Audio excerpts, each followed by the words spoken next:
Welcome back to Looking Forward. Over the last few weeks, we've talked about what it means to commit ourselves fully to God. And this week, I want to focus on being accountable to what we believe. Right is right and wrong is wrong. It's that plain and simple, but it's not that easy to live.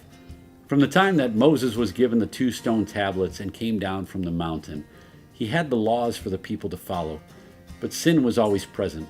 They were always being led away from God. And this is a challenge that you and I continue to face today. So what do? We have to restore law and order from a faith perspective. The pathway that God is giving us is to lead happy, healthy, and holy lives. So let's talk about law and order.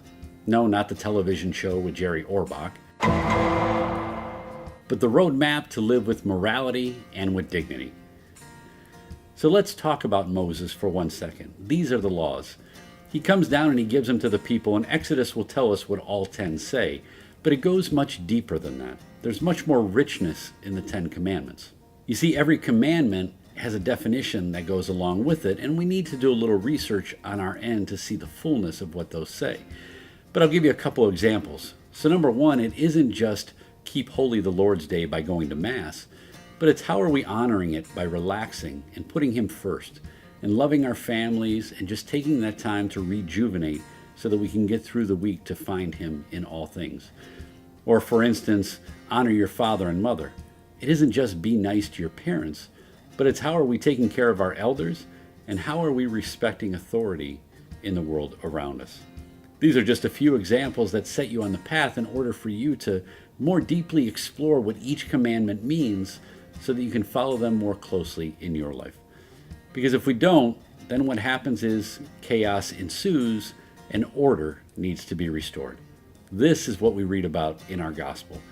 Christ comes into His Father's house, and many of the activities that were going on around it were not out of the norm, but it was the manner in which people were doing what they were doing. The money changers were ripping people off.